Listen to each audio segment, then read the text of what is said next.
So Ken Joyce from Rushden, Northamptonshire at 11-12 versus Steve Gray at 10 stone 7, lightweight class, and therefore another catchweight bout. But this one with a difference I think we'll find.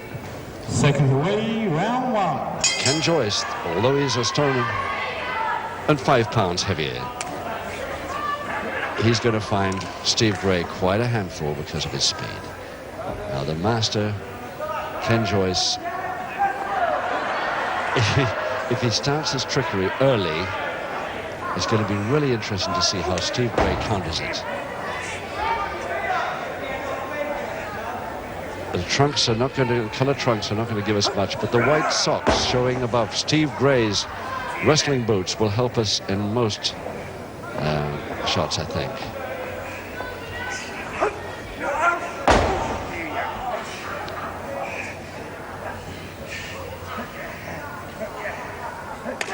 Of course, if you have a color set, you can see very easily the difference between the dark red and the dark blue trunks, but on black and white they look identical. Steve Gray with the longer hairstyle maybe will help us, and the white socks showing above the boots.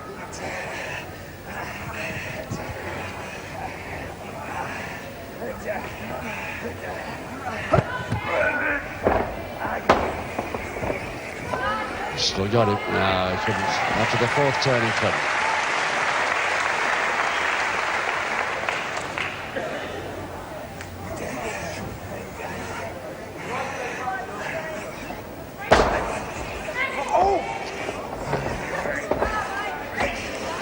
Again, Joyce can't find him.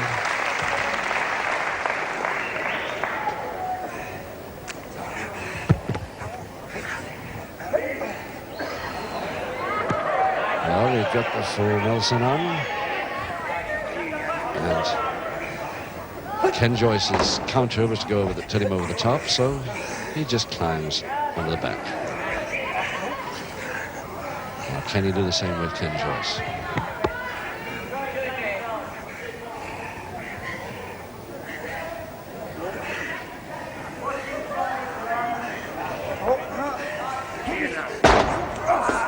That's the drop kick. Joyce had stepped back before that happened, anticipating it beautifully.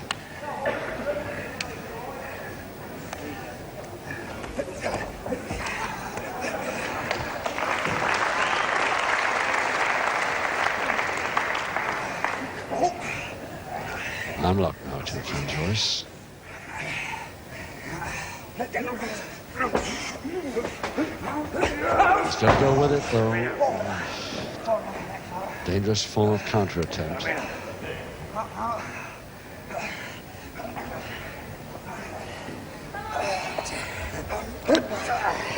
2 minutes to go, round 1, and still Gray in that same unlock.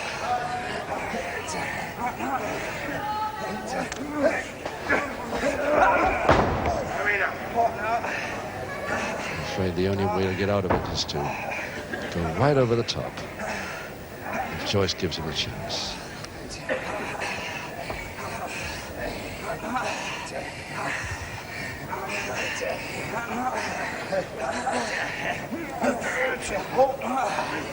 Keeps trying with the headlocks, Mr. That's right over the, no. He's gone over the top, but it didn't help him because Joyce was waiting for him. He stopped with attempted flying head scissors on the way, which spoiled the move.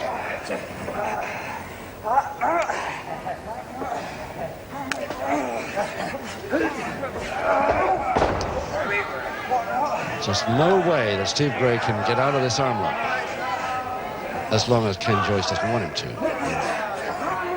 Finally he uses the ropes to go over. Well, the referee lets it go because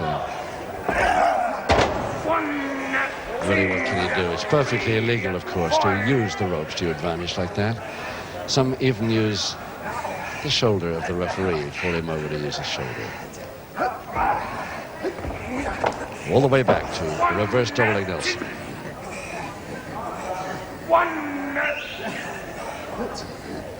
Never hold him down from that. So Joyce releases.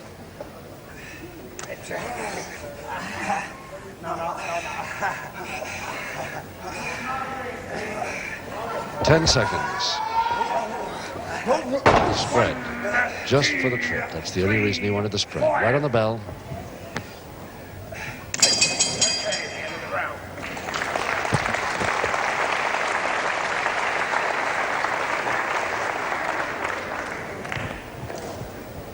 Well, Steve Gray of Peckham, Southeast London.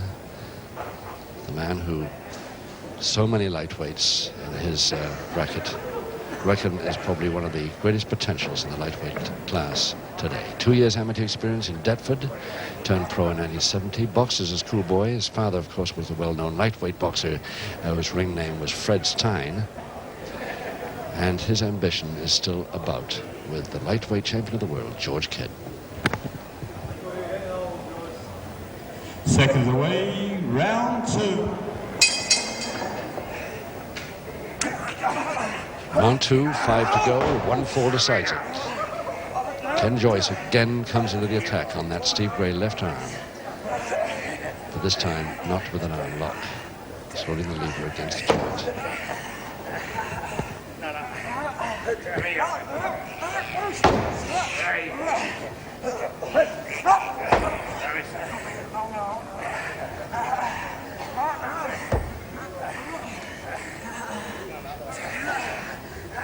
Ken Joyce, left foot instant, locked around the back of the neck while he gets that left arm in the leg.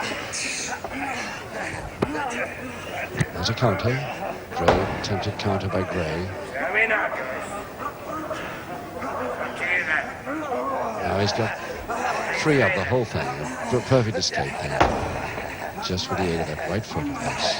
That jump, step over, leg lock, but didn't bother to follow on with a lock.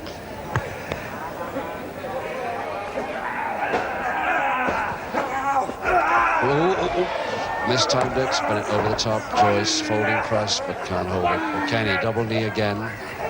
But Steve Gray is folding his arms inwards, and now he's rolled himself up into that little ball. And Joyce is going to find a lot of trouble finding a limb there. He's gone.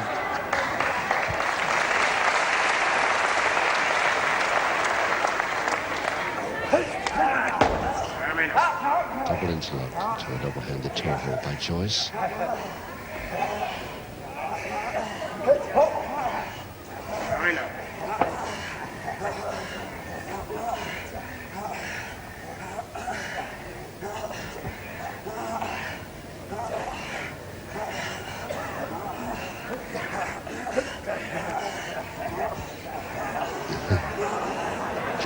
There's Gray again in the knot.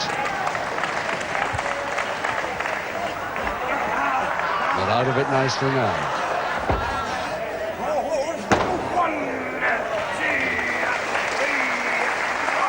Notice how often Ken Joyce does that. The quick leg spread of his opponent and the push. And of course, his man is over the other side of the ring in no time at all. That's another quick one, too, from Joyce. To get the toe hold. And the toe and ankle. Close in drop kick. And Joyce up quick.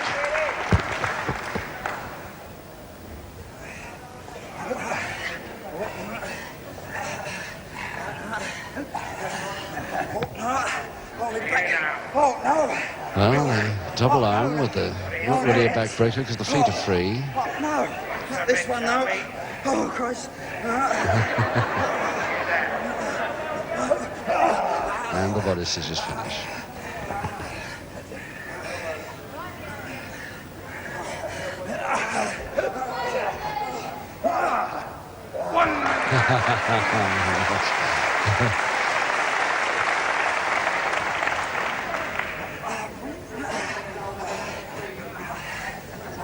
Well, let's see what Gray makes of that. No, you see,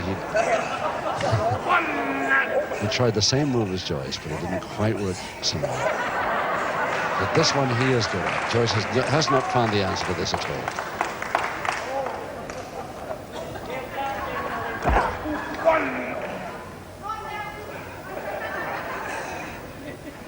Yes, of course, that's a point. That's what happened to the great George Kidd once. He rolled himself up into a ball. His opponent, instead of trying to get him out of it, rolled him further into it, and a couple of vertebrae were in trouble. And he was out of wrestling for months following that.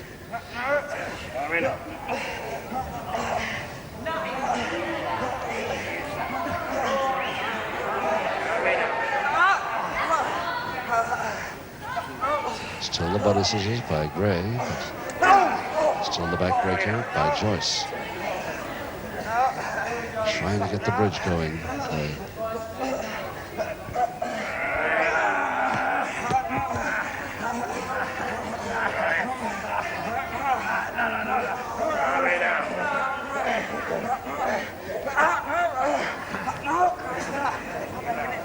8 seconds. And Gray's going to be saved by the bell here.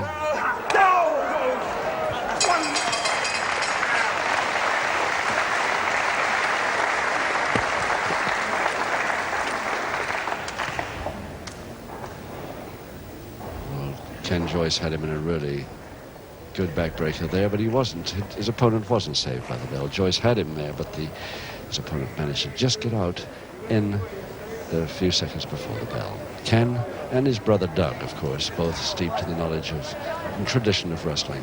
His father was also prominent in the promoting picture after emigrating to England in the late 30s from Canada.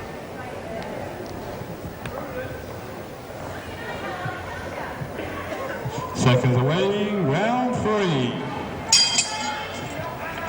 Round 3, 4 to go. Gray attacking now. Gray with a long hairstyle and the white socks. And a Japanese.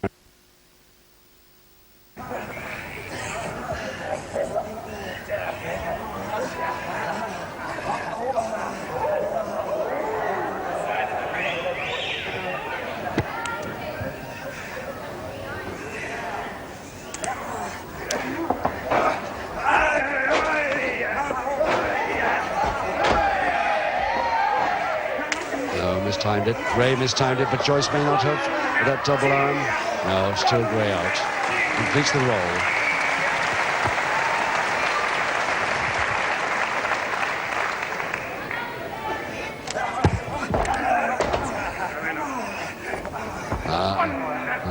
Gray mistimed that again. But so easy to mistime moves when you're up against a master like King Joyce.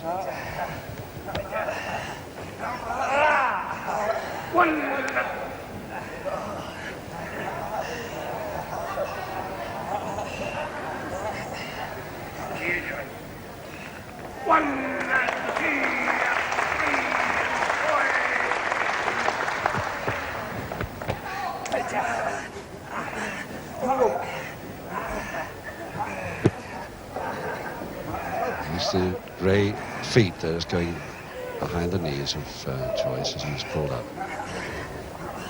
preventing himself going all the way over.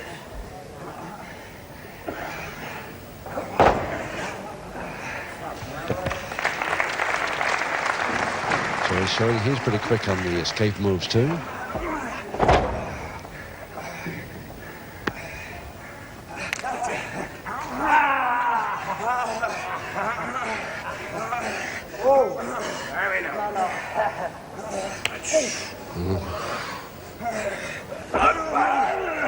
Flying head scissors with it. And into the normal head scissors figure 4.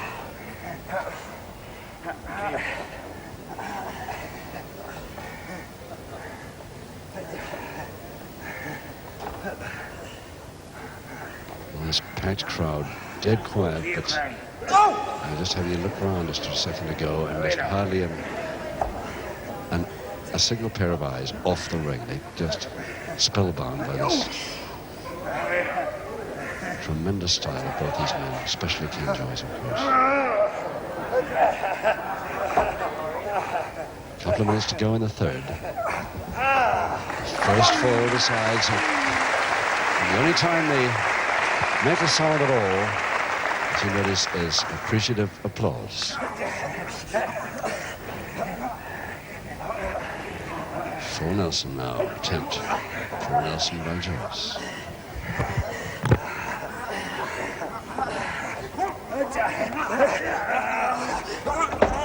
And he let him down on purpose there, Joyce, and Gray almost fell for it. Very near trouble for Gray then. Just got himself into that little ball in time. Oh!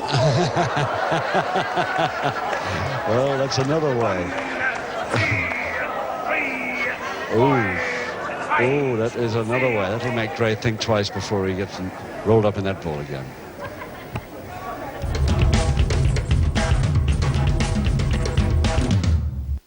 You'd never wash your dishes in a dirty sink, so why wash them in a dirty... Just a minute left in the third. And tries to deliver a base of the spine knee drop on Ken Joyce to retaliate. Doesn't really work, though. Joyce being a little too tall for her.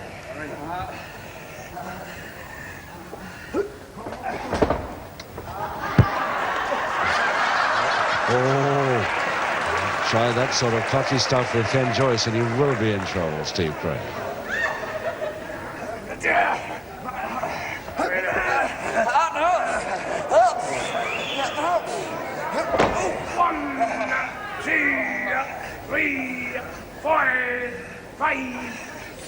There's a little giddy up there after that one, but only 15 seconds to go. Nicely spun out just the same before he was going into a Boston.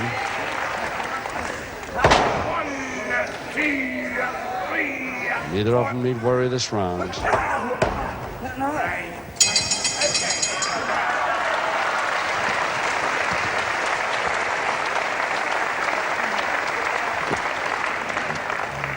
Ken Joyce sportingly picking up Steve Gray then,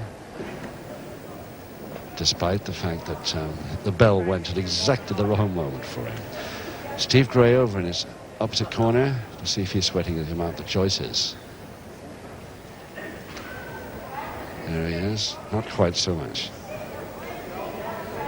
There he is, he's got troubles now, especially if he starts getting a little bit cheeky with it, as he did in that last round.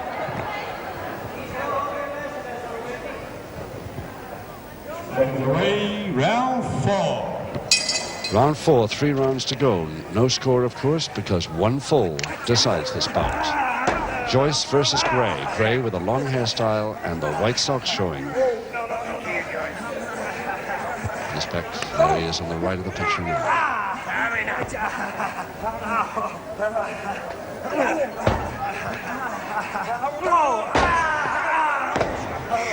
And for Gray to get this figure 4 leg lock with bar onto a man like Ken Joyce is not bad to start with. Right at the beginning of the round, too.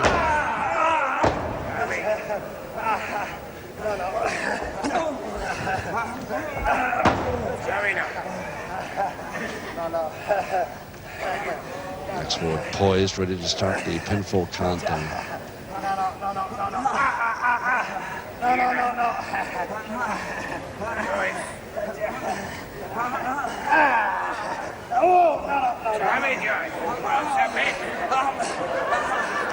Well, it's a move that I don't think I've ever seen before. It looks fairly effective. It's holding Joyce head forward onto the figure 4. And I don't think he can get a submission with it. If he can't, he certainly can't get a pinfall with it.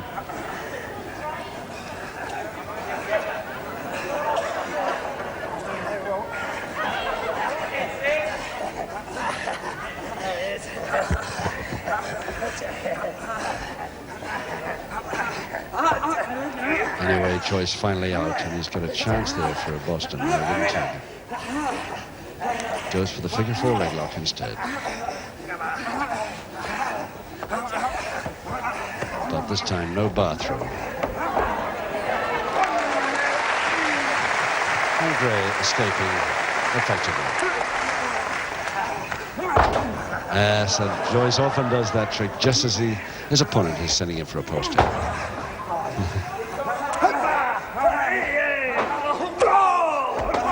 check, but Joyce up from it quick under his feet.